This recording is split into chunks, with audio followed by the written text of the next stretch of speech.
Dzień dobry Państwu. Witam ponownie na naszym forum dyskusyjnym Projektowanie i budowa czystych dla środowiska reaktorów jądrowych. Tym razem ja jako prelegent wystąpię. Nazywam się Mariusz Dąbrowski, jestem prezesem Fundacji Eureka imieniem profesora Jerzego Stelmacha, a także zajmuję się między innymi energetyką jądrową w Narodowym Centrum Badań Jądrowych w Świerku.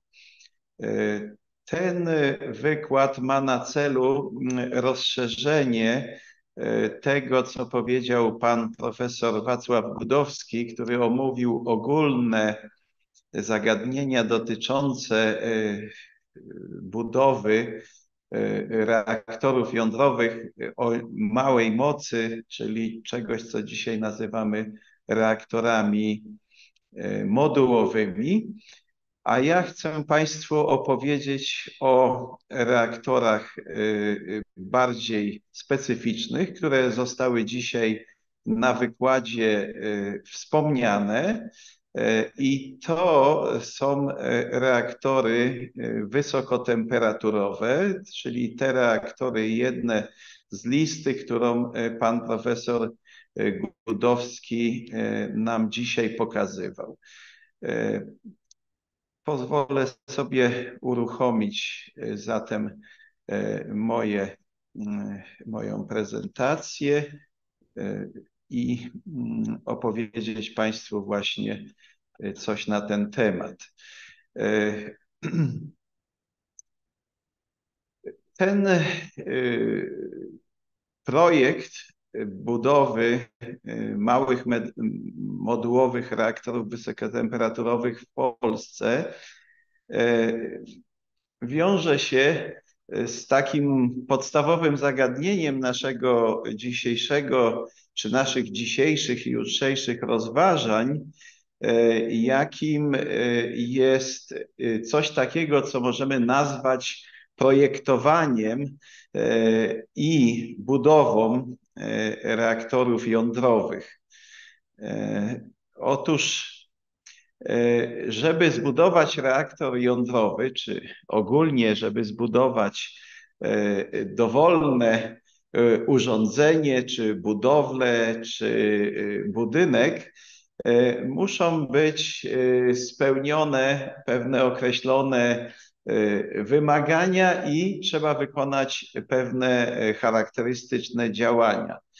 Specjalnie w tytule naszym pojawiło się coś takiego jak projektowanie. Słowo projektowanie, my zwykle mówimy, że zbudujemy elektrownię jądrową, ale żeby zbudować elektrownię jądrową, to należy ją najpierw po prostu zaprojektować. I tutaj właśnie w tym procesie potrzebny jest czas. Czas, który jednocześnie budowa i projekt wymaga długiego czasu.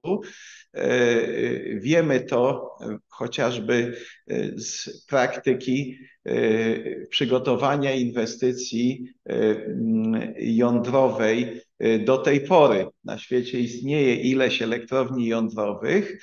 One były budowane stosunkowo szybko w latach 70., o czym też dowiedzieliśmy się na poprzednim wykładzie profesora Gudowskiego. Natomiast ten proces trochę spowolnił z różnych powodów, chociażby właśnie związanych z bezpieczeństwem, z poprawą bezpieczeństwa tych reaktorów. I on w tej chwili zajmuje troszkę więcej czasu. I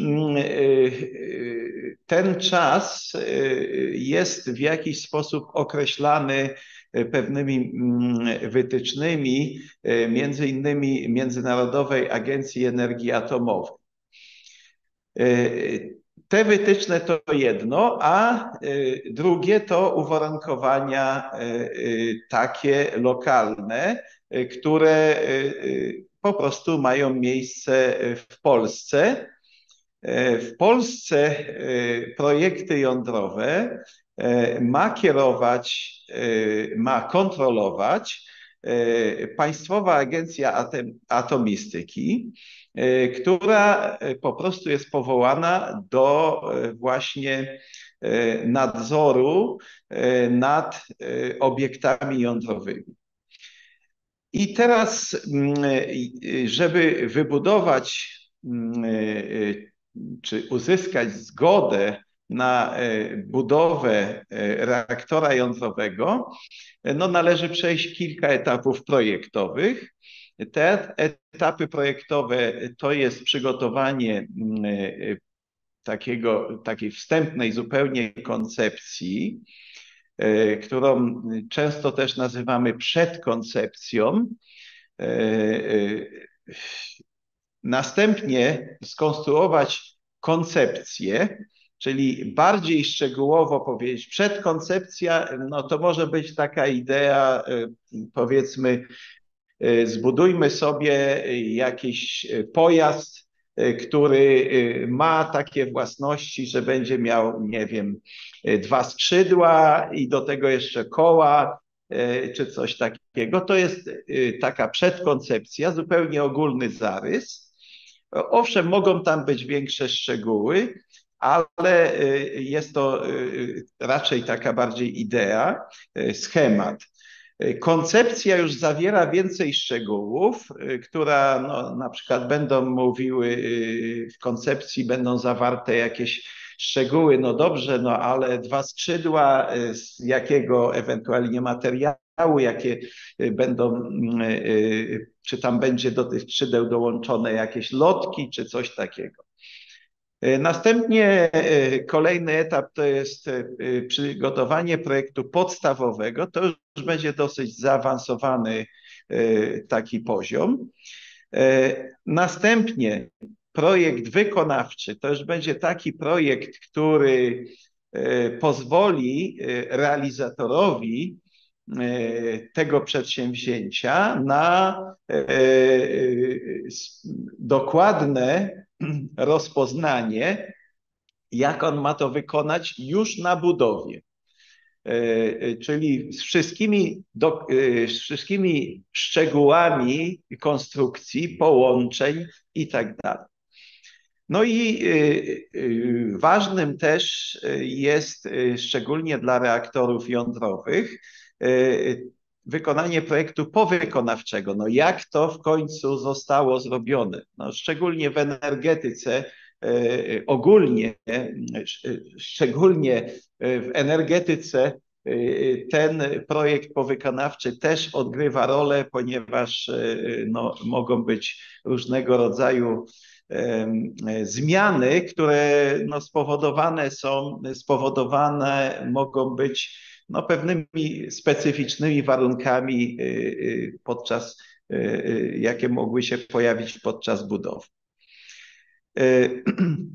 A więc tak bardziej, to co jeszcze jest tu ważne, to jest ważne to, że każdy z tych etapów, o których mówiłem, no, zajmuje pewną ilość czasu średnio, żeby go przygotować. I tak faza przedkoncepcyjna, no możemy ją zrobić w kilka miesięcy. To się mówi o rdzeniu reaktora, o układzie chłodzenia, no jakieś uproszczone obliczenia, wykonuje się bilans cieplny, no i pokazując pewne ocenę bezpieczeństwa podstawowego. Koncepcja już dotyczy większej ilości elementów. Na przykład no, mówi też, jakie będą systemy sterowania, jakie urządzenia pomocnicze i tak dalej. Następnie projekt podstawowy jest czymś, co jest potrzebne tak naprawdę do wystąpienia o licencjonowanie reaktora do Państwowej Agencji Atomistyki. Bez tego nie można w ogóle zacząć budowy. Więc ten element no, musi być wykonany, jeżeli mamy realnie patrzeć na sprawę budowy reaktora. Nie ma w projekcie podstawowych wszystkich szczegółów wykonawczych, ponieważ one nie są jeszcze potrzebne. Jeszcze wykonawca nie wchodzi na budowę i nie potrzebuje wszystkich szczegółów, ale musi być w tym projekcie wszystko dobrze wyjaśnione, tak ażeby można było stwierdzić, że wykonalność tego projektu, no i jego bezpieczeństwo, co jest odrębnym również tematem, ponieważ reaktor jądrowy musi mieć przygotowany tak zwany wstępny raport bezpieczeństwa, w którym udowodni się, iż dany reaktor, jego projekt i jego funkcjonowanie będzie spełniało wszystkie wymogi bezpieczeństwa jądrowego. No i oczywiście projekt wykonawczy i powykonawczy, tak jak wspomniałem. No, przy tym można mówić jeszcze o projekcie budowlanym. Jeżeli obiekt nie jest obiektem jądrowym, to w ogóle projekt budowlany odgrywa główną rolę. Nie potrzeba żadnego raportu bezpieczeństwa. Projekt podstawowy nie zawiera tak ścisłych elementów bezpieczeństwa, jakimi jest właśnie raport bezpieczeństwa. No tu projekt budowlany ma swoje wymagania związane z zagospodarowaniem terenu, architekturą i elementami technicznymi. I jest do tego stosowne rozporządzenie w prawie polskim. Żeby sobie uzmysłowić,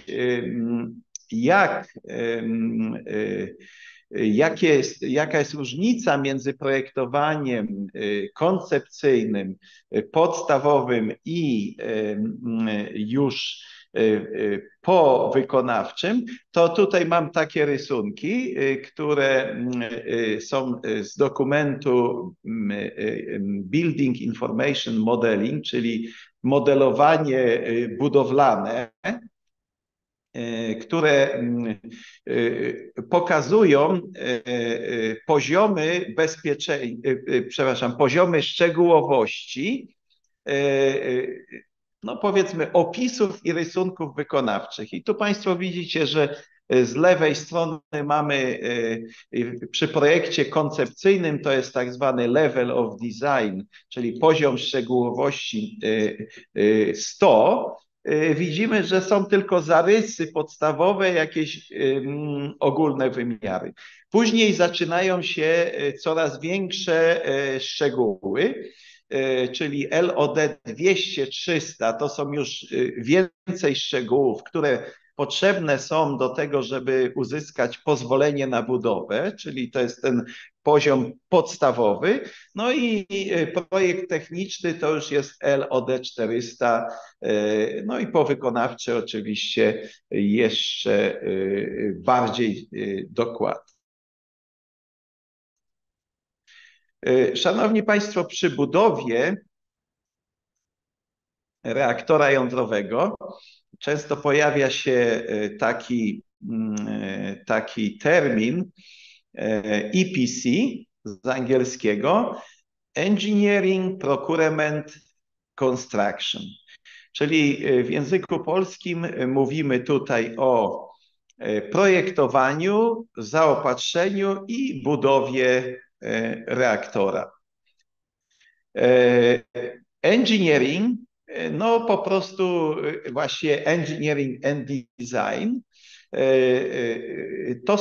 to jest nic innego jak prace inżynieryjno-projektowe, które są realizowane poprzez bardzo szeroki zespół inżynierów z różnych branż elektrycznej, budowlanej, jądrowej, którzy zarządzają w istocie rzeczy całością działań EPC, projektowania, zaopatrzenia i budowy.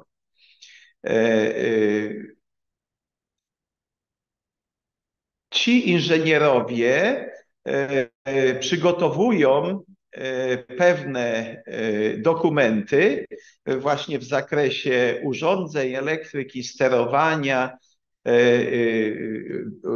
działają w kierunku integracji przestrzeni, którą dany obiekt będzie zajmował, gdzie są rurociągi, jakieś obiekty budowlane.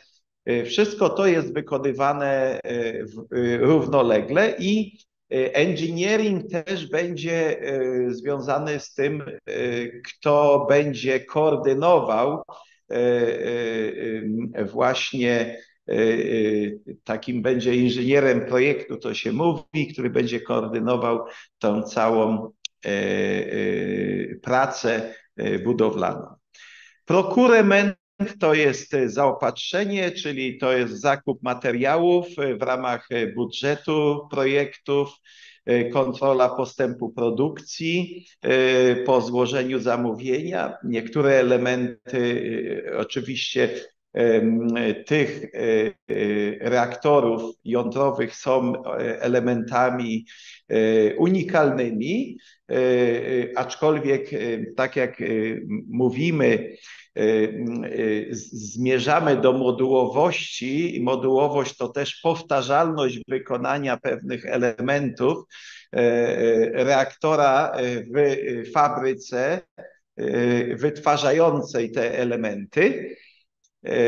No i oczywiście procurement, czyli zaopatrzenie, to jest też kontrola jakości, transport, odpowiednia logistyka związana z dostarczeniem materiałów bezpośrednio na budowę. No i oczywiście trzeci element to jest konstrukcja, czyli budowa elektrowni jądrowej.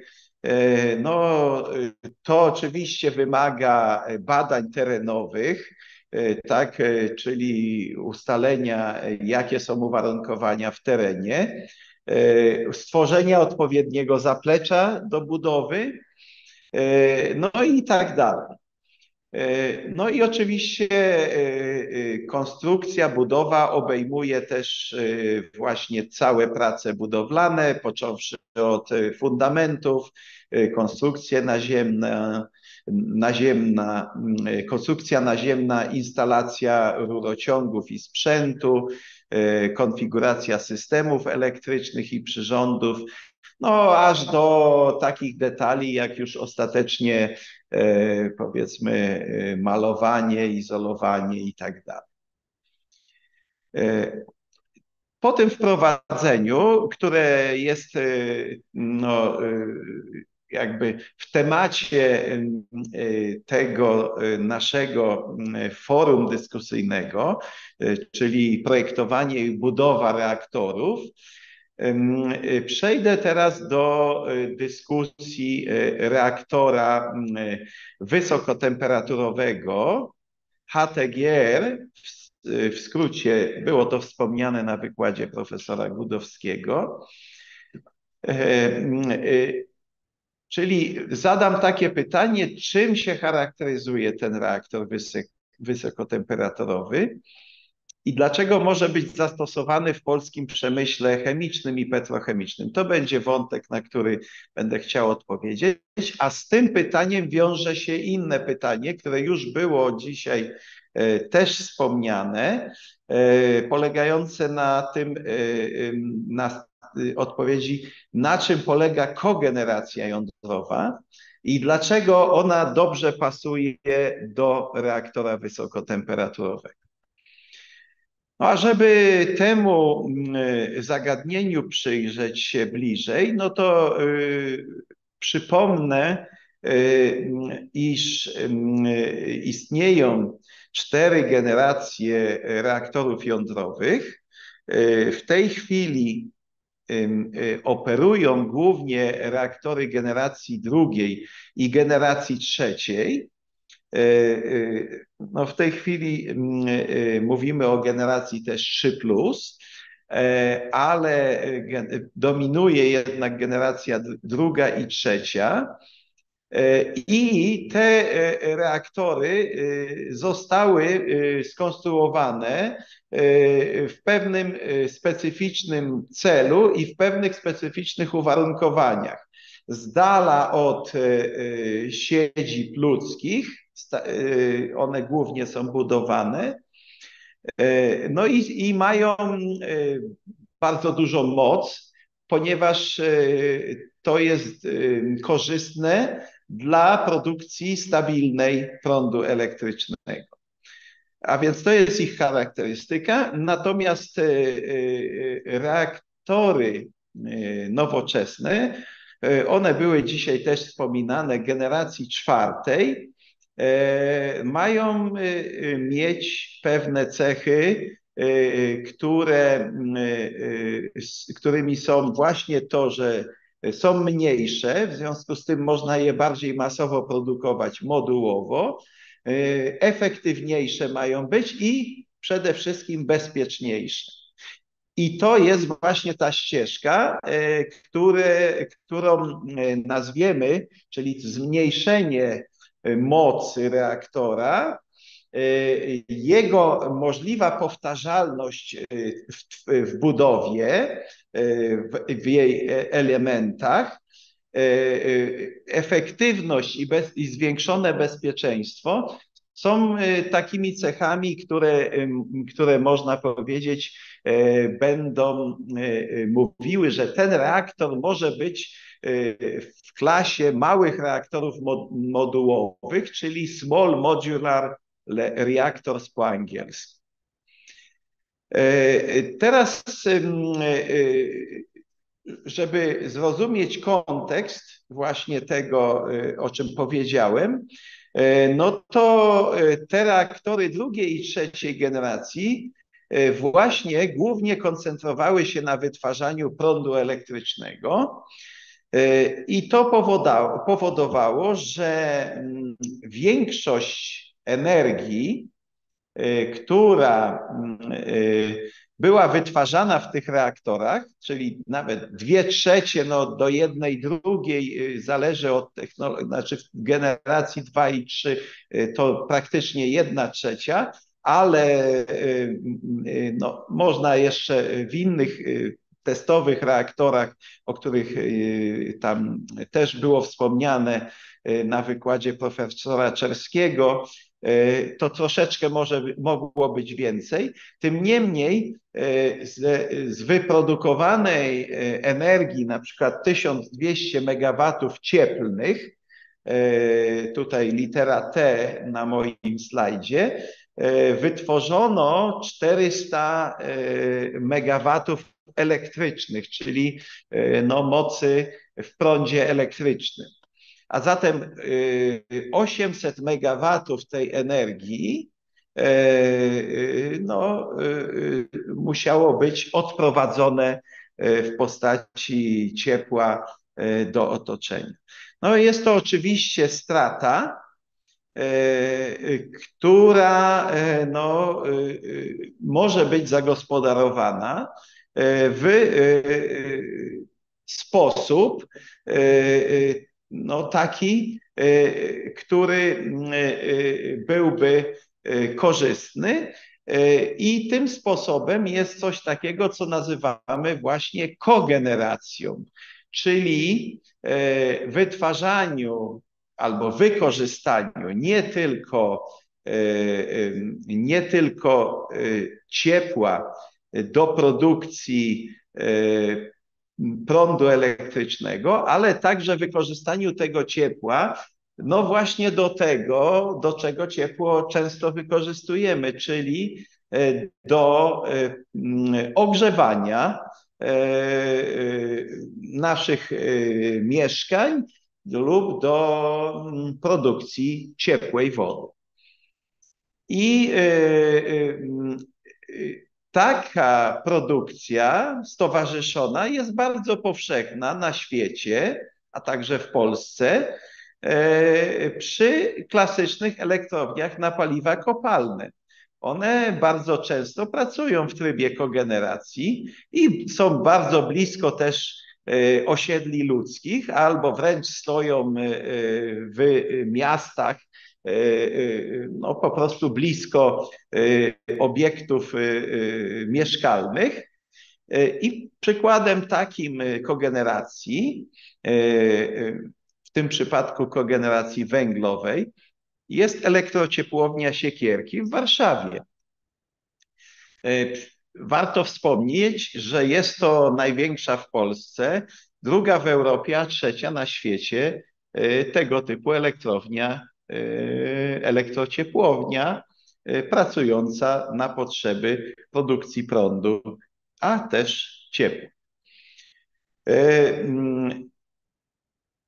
Zatem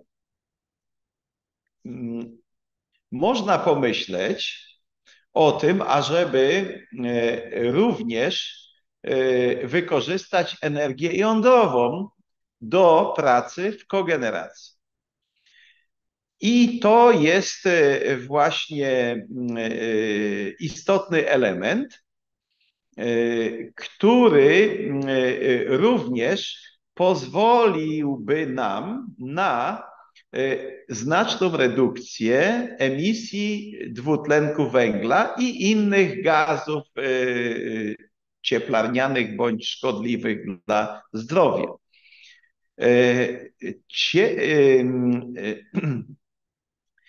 To ciepło, które jest wytworzone w reaktorze jądrowym, czyli tak wracając do tego przykładu 1200 MW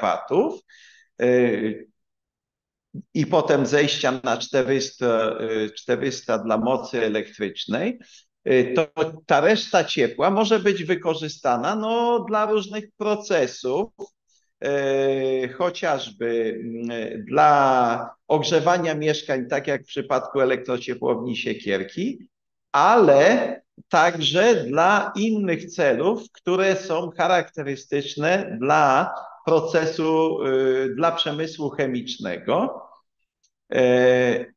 Aczkolwiek ze względów na,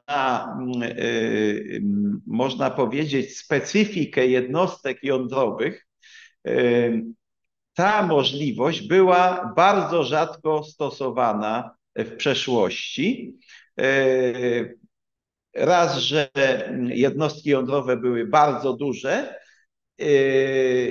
i nastawione na produkcję prądu, a dwa, że ustawiano je w jakiejś odległości od większych aglomeracji miejskich, no co w sposób naturalny wymagałoby budowy bardzo dalekiej sieci rurociągów, które by ciepło prowadziły do jakichś większych miejscowości. Ale historycznie kogeneracja jądrowa występowała.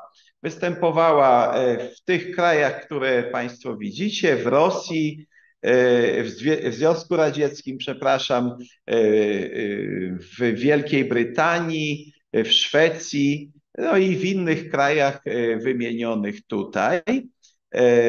Tu na przykład mamy Calder Hall w Wielkiej Brytanii, gdzie ciepło wytworzone przez reaktor jądrowy było wykorzystywane dla produkcji paliwa jądrowego.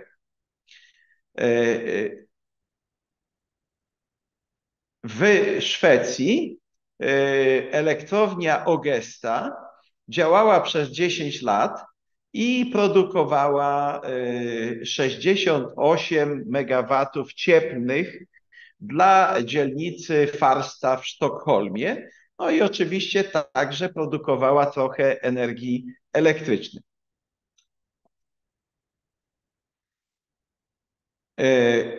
Zadziwiająco, Polska też posiadała takie plany. Energoprojekt Warszawa w latach 80. poprzedniego stulecia opracował plany budowy elektrociepłowni jądrowych dla Warszawy. Chciano je umieścić za Wisłą, przepraszam, przed Warszawą, bliżej Krakowa i za Warszawą w odległości do 40 kilometrów. Używać istniejących rurociągów, no i ogrzewać miasto Warszawę. No, przy tak dużej populacji byłoby to jak najbardziej opłacalne, a nie występowałyby straty ciepła związane tylko z wykorzystaniem energii cieplnej do produkcji prądu elektrycznego. Inne miasta też były brane pod uwagę w tym celu. Także miasto Szczecin, które gości państwa, bo Fundacja Eureka ma swoją siedzibę w Szczecinie, także Szczecin miał takie plany. Teraz pytanie jest, czy wytworzone ciepło, a właściwie para z reaktorów jądrowych rzeczywiście może być wykorzystana w kogeneracji tak, jakbyśmy tego sobie życzyli. Czy ta para po prostu spełnia wymagania określonego odbiorcy. Bo owszem, ona może być bardzo dobra do ogrzewania mieszkań, bo może mieć temperaturę niską rzędu no, nawet i kilkudziesięciu stopni i to wystarczy do ogrzewania w mieszkaniach i do użytkowania wody ciepłej.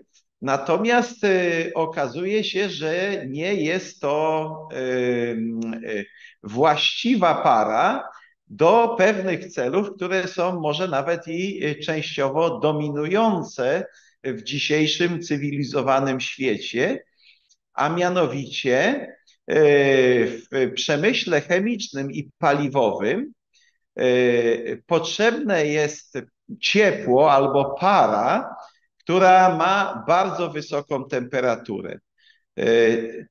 Ta temperatura to powinna być minimum 500 stopni Celsjusza, 400, 500 stopni Celsjusza, a no, może nawet sięgać i 2 i 3 tysięcy. Ja za chwilę pokażę wykres, na którym widać, że są takie procesy, które by takiej pary wymagały.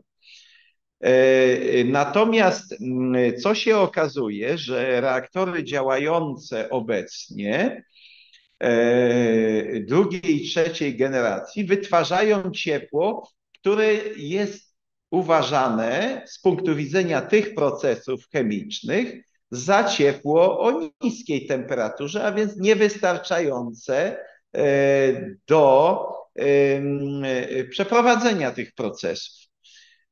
I tutaj okazuje się, że doskonałym rozwiązaniem dla właśnie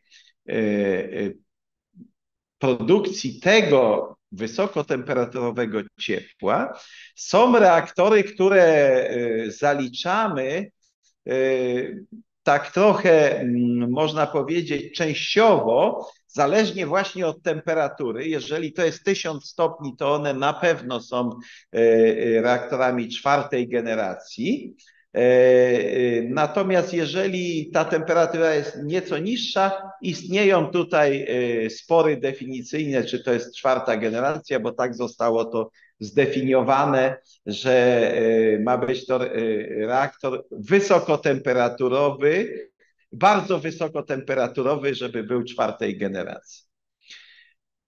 Te reaktory wysokotemperaturowe, z angielska High Temperature Reactors albo High Temperature Gas Cooled Reactors, one są chłodzone gazem, jeżeli są chłodzone gazem, bo można sobie wyobrażać i są takie koncepcje, które o nich będziemy mówić w dniu jutrzejszym na prelekcji pana profesora Konrada Czerskiego. Są reaktory, które nie są chłodzone gazem, a są reaktorami wysokotemperaturowymi. Natomiast w naszym przypadku będziemy mówić o reaktorze wysokotemperaturowym chłodzonym gazem, który właśnie jest w stanie wytworzyć taką temperaturę. Tu mamy procesy pokazane, chemiczne, które wymagają wysokotemperaturowej pary. Proszę zauważyć, że sięgają one nawet niemal 2000 stopni, niektóre procesy. Natomiast no, to, co jest obecnie możliwe, to jest dojście do temperatur rzędu powiedzmy 800 stopni w reaktorze wysokotemperaturowym, ale taka temperatura, która jak najbardziej jest temperaturą powiedzmy minimalną czy przełomową, to jest temperatura 560 stopni. I na przykład można tutaj poprzez reforming parowy metanu produkować wodór. Są też inne procesy, które na przykład odsiarczanie ciężkiego oleju, także tutaj synteza amoniaku Habera-Boscha, następnie no,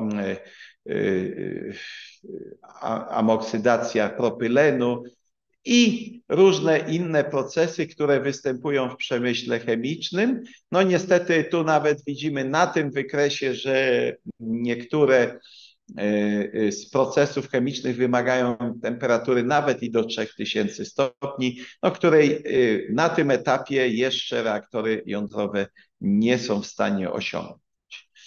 Teraz, proszę Państwa, pytanie, przejdźmy teraz do Polski, bo naszym tematem jest też właśnie budowa małych modułowych reaktorów wysokotemperaturowych w Polsce. I została zrobiona analiza, która pokazuje, że polskie zakłady chemiczne potrzebują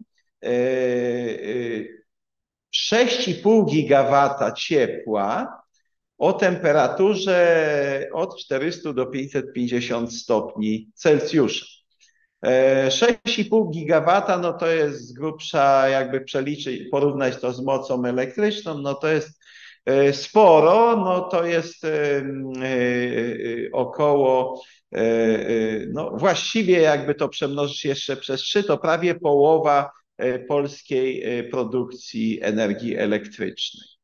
A więc jest to całkiem spory sektor, no, który mógłby być zagospodarowany, tym bardziej w kontekście tego, że musimy odchodzić od emisyjności. Wszystkie te wymienione tutaj kotły, które dają moc w tabeli, taką jak jest pokazana w tabeli, no one emitują dwutlenek węgla. A zatem, żeby przejść na bezemisyjność, no należałoby po prostu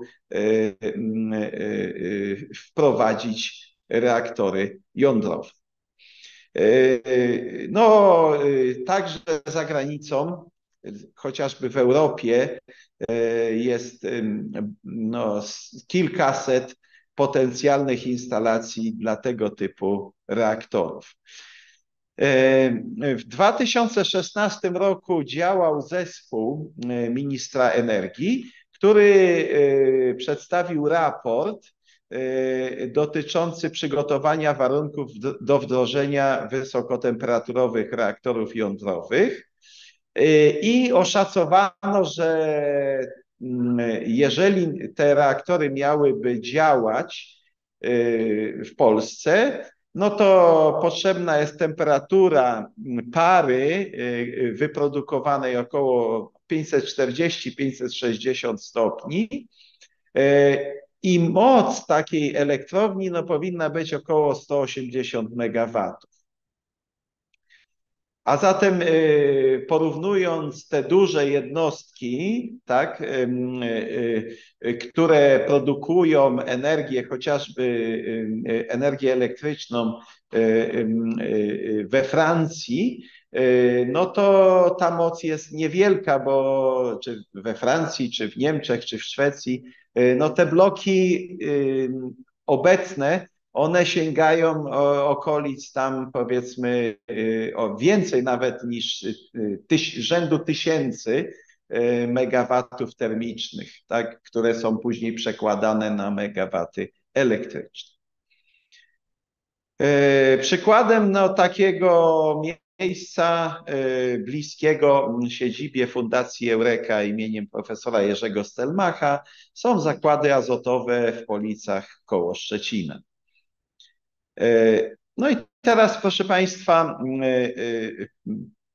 a zatem reaktor wysokotemperaturowy to spełnia warunek małego reaktora modułowego, no bo ma moc, jak pokazałem przed chwilą, rzędu 180 MW, a jak pokazywał profesor Ciosłowski na poprzednim wykładzie, no ta moc powiedzmy jest tam rzędu 570-600 MW, która jeszcze plasuje te różne reaktory w tym zakresie reaktorów modułowych. Więc pytanie jest teraz, jak wygląda konstrukcja tego reaktora i czy różni się on, jak się różni, są dwie technologie tego rdzenia, konstrukcji rdzenia tego reaktora. Jeden to jest reaktor, my go nazywamy pryzmatyczny, ale to jest sześciokątny. To są takie sześciokąty typu nawierzchni tak zwanej trylinki, która znajduje się na niektórych naszych ulicach albo parkingach. I druga technologia jest kształt tak zwanego złoża usypanego. Ja za chwilę pokażę, o co tu chodzi. No i teraz na świecie, proszę Państwa, wybudowano i przetestowano reaktory HTGR w nie tak wielkiej ilości jak reaktory lekkowodne oczywiście, ale istniało kilka reaktorów przemysłowych i kilka reaktorów eksperymentalnych. Niektóre z nich, te reaktory eksperymentalne, istnieją do dzisiaj. Są dwa takie, HTR-10 w Chinach i HTTR w Japonii. Ja do tego za chwilę jeszcze wrócę. I dwa reaktory zamknięte komercyjne w USA oraz w Niemczech. W USA Fort St. Vrain 300 MW elektrycznych, 600 MW termicznych i w Niemczech THTR, który działał w latach 80. Obecnie niedawno otworzono reaktor HTR-PM w Chinach, który, no, jak widzimy, ma moc 2 razy 106 MW elektrycznych. Jakie są zalety reaktorów wysokotemperaturowych i własności? No, produkują wysokotemperaturową parę 550 stopni. Chłodzenie jest helem. Na wyjściu z reaktora hel wpływa do reaktora i wypływa, temperatura jego jest 750 stopni. mają konstrukcję paliwa specyficzną, która zatrzymuje produkty rozszczepienia. To są kuleczki TRISO. Ja taką kuleczkę za chwilę pokażę.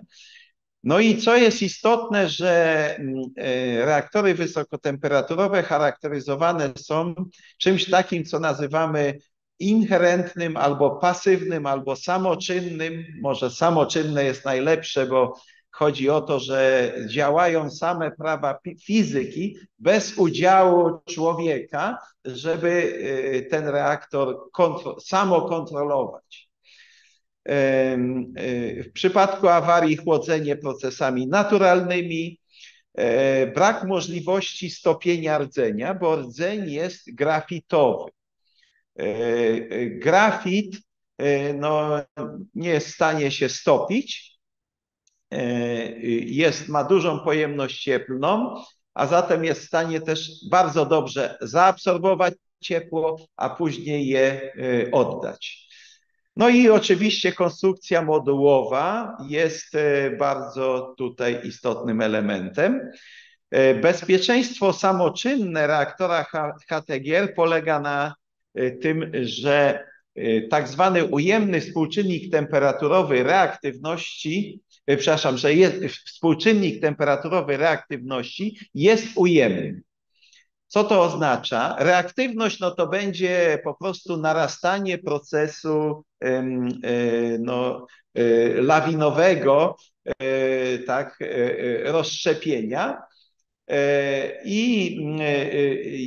Czyli coraz więcej zachodzi reakcji rozszczepienia jądrowego, coraz więcej produkuje się neutronów, które rozszczepiają kolejne jądra uranu, no, następuje reakcja łańcuchowa. Więc tu jest coś takiego, że jeżeli temperatura wzrośnie,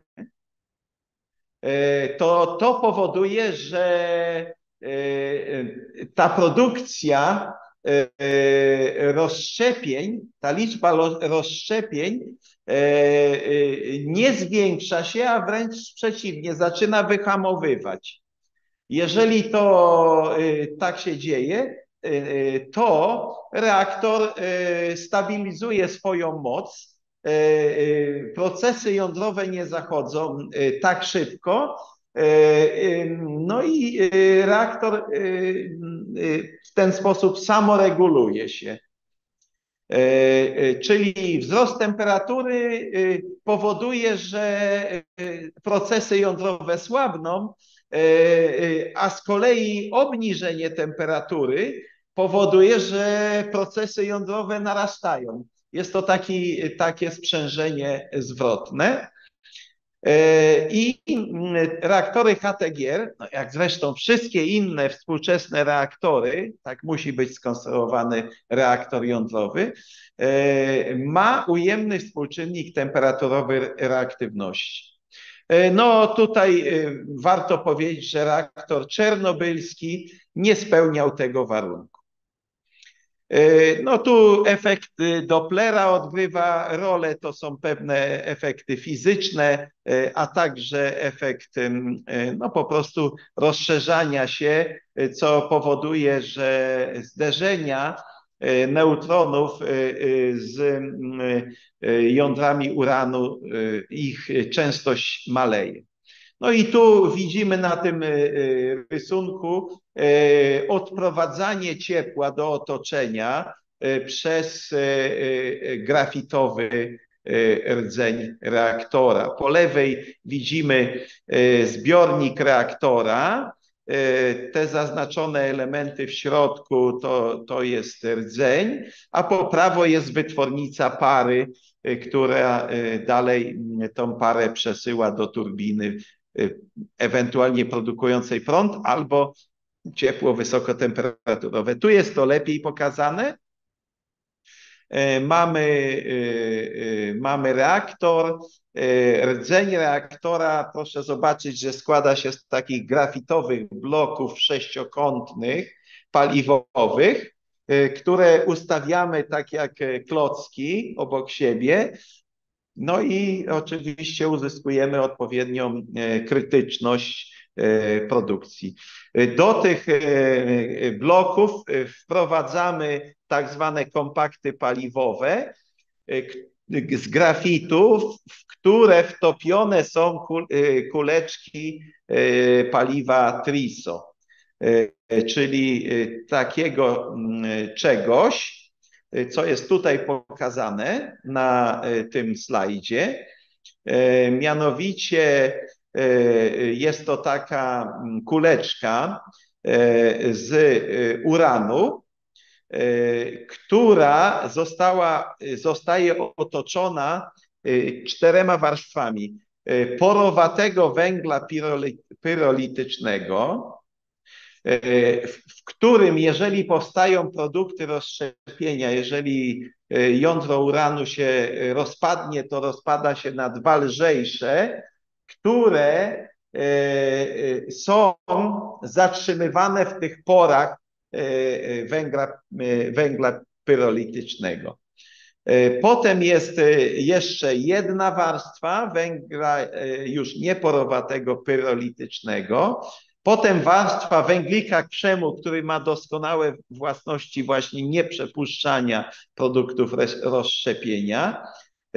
No i zewnętrzna powłoka węgla pyrolitycznego, czyli jest to, ja mam tu u siebie też taki model na wystawie. Jest to kuleczka Triso, jest uważana za pierwszą barierę bezpieczeństwa reaktora wysokotemperaturowego. Tu widzimy blok paliwowy i blok reflektora. Reflektor służy do tego, żeby neutrony, które mogłyby uciec spoza reaktor, że są zawracane do niego i ewentualnie powodują lepsze własności rozszczepiania. A po lewo mamy taki blok, w którym są 2 otwory. W tych mniejszych otworach umieszcza się chłodziwo, a w tych większych, w tych mniejszych umieszcza się paliwo. Tutaj, tak jak było pokazane na poprzednim slajdzie, a w tych większych otworach, przez te większe otwory przepływa chłodziwo w postaci gazu, hel. I teraz to była technologia reaktora pryzmatycznego. Teraz mamy złoże usypane. Tutaj jest tak, że są takie piłki tenisowe. Te kuleczki na tym zdjęciu przedstawiają, to są rozmiarów piłeczek tenisowych, wewnątrz których umieszczone są kuleczki paliwa Triso. I to wszystko przemieszcza się od góry w dół w przestrzeni i jest oczywiście chłodzone helem. Widzimy tutaj obieg helu z góry na dół i te kuleczki są później zbierane przez lej na dole. Więc jest to pewnego rodzaju, te kuleczki, one są ciałem stałym, ale w istocie rzeczy one się przemieszczają, czyli symulują tak, jakby to było trochę takie płynne paliwo. Ogólnie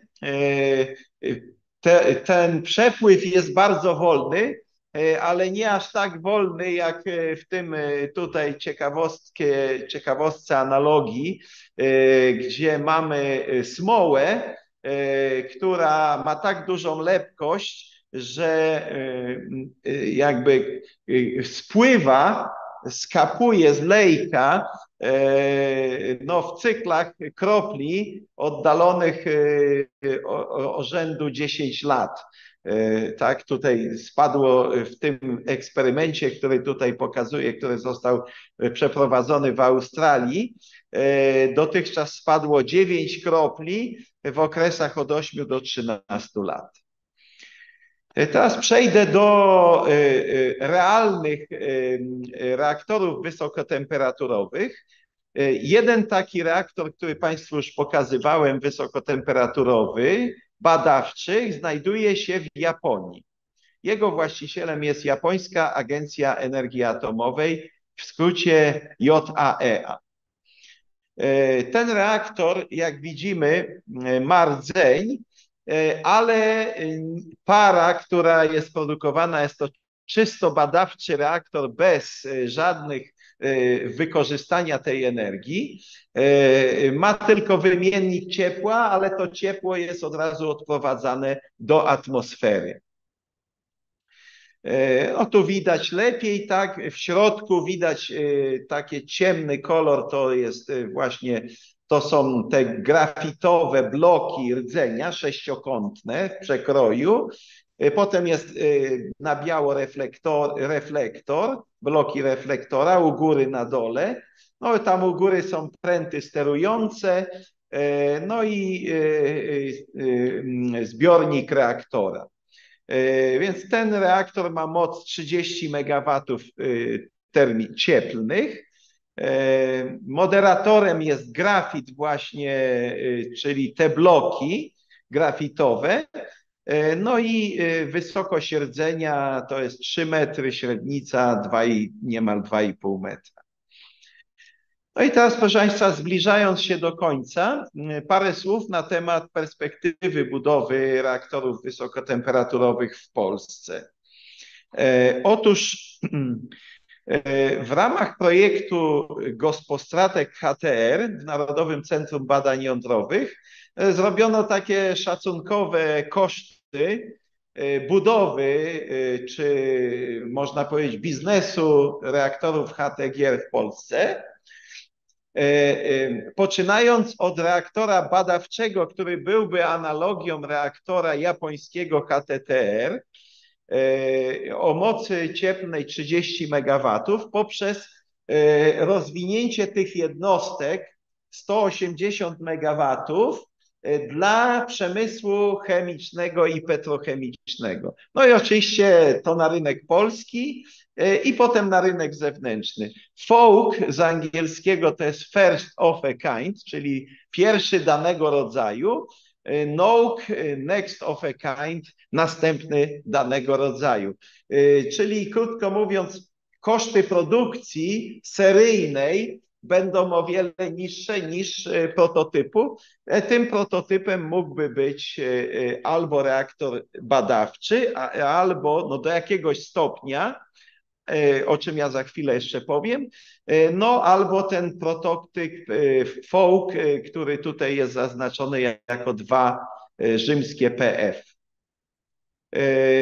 Proszę Państwa, dlaczego trzeba zacząć od reaktora badawczego? No przede wszystkim technologia HTGR jeszcze nie jest technologią taką do końca powszechną na świecie, jak widzimy.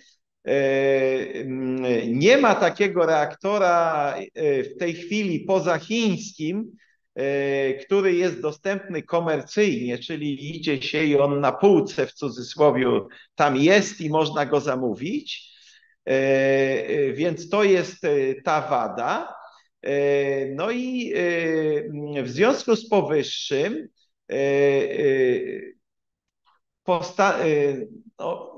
Narodowe Centrum Badań Jądrowych i polskie we współpracy z polskimi, powiedzmy, jednostkami rządowymi dochodzą do wniosku, że najlepiej byłoby zbudować reaktor badawczy, który byłby mniejszej mocy, przeskalowany z tych 180 MW do 30, który mógłby pokazać, że ta technologia dobrze się sprawdzi w zastosowaniu już przemysłowym. No też łatwiej by było taki reaktor poddać licencjonowaniu Państwowej Agencji Atomistyki, PAA.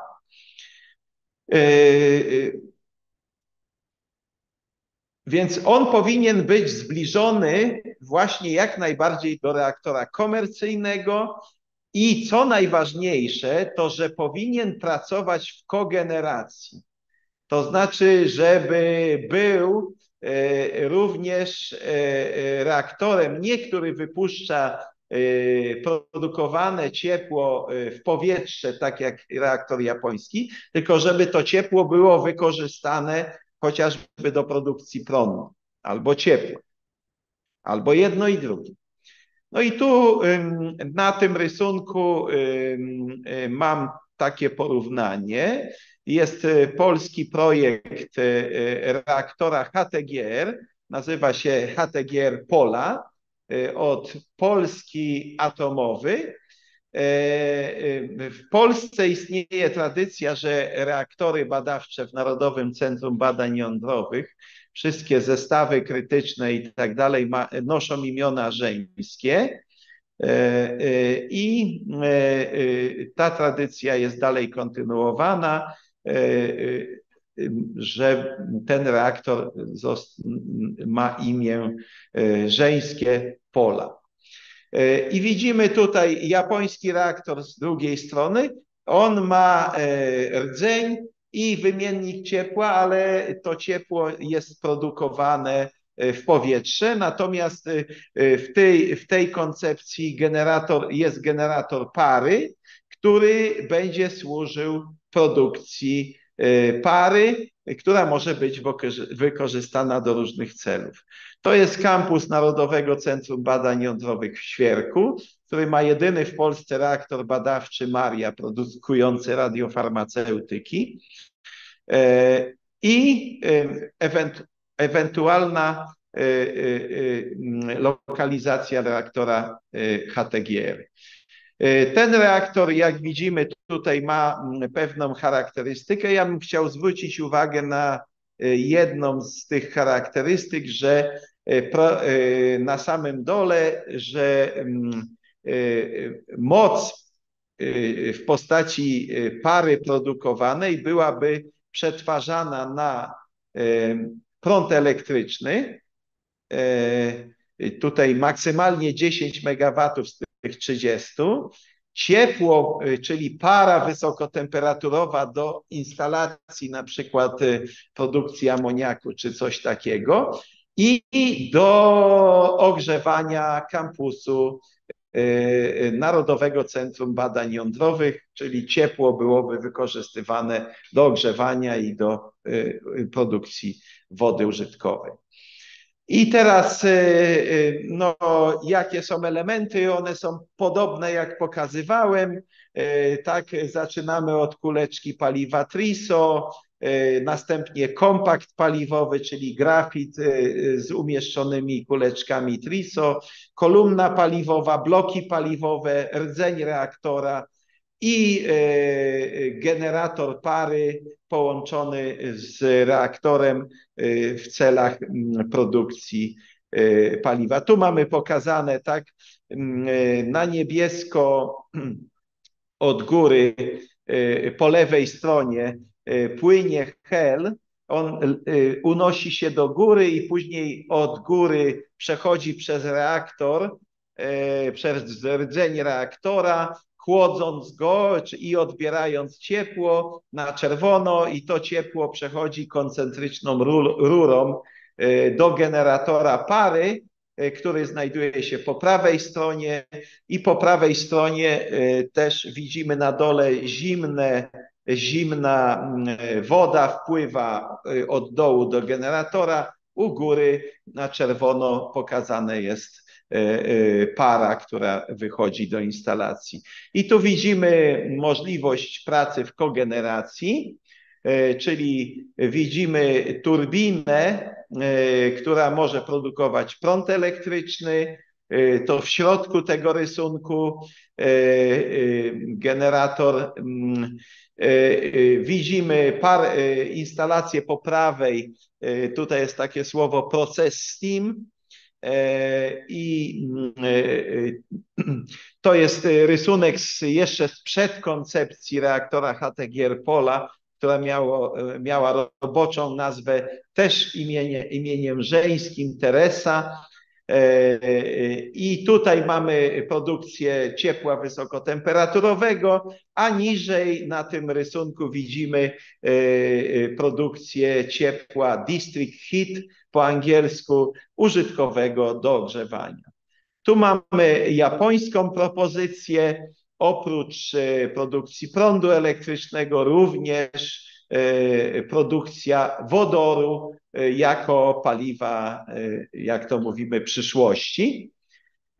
No i proszę Państwa, zbliżając się do końca, ten projekt jest w realizacji budowy reaktora wysokotemperaturowego badawczego HTGR Pola. W tej chwili prace są we współpracy, o czym może jeszcze nie wspomniałem jawnie, we współpracy z japońską Agencją Energii Atomowej, czyli posiadaczem tego reaktora badawczego.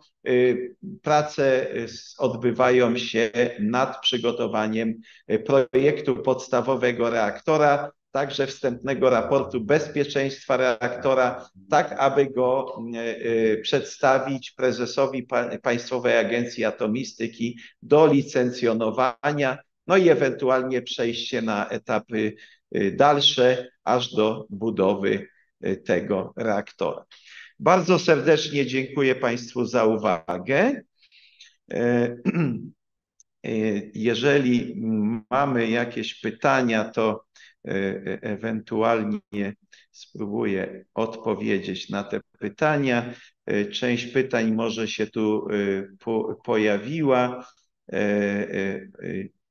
Momencik. Widzę. Tu jest pierwszy komentarz, pytanie. Żeby wykonać projekt inwestycyjny, to muszą go wykonać osoby z uprawnieniami do projektowania z poszczególnych branż. Jak najbardziej tu się zgadzam.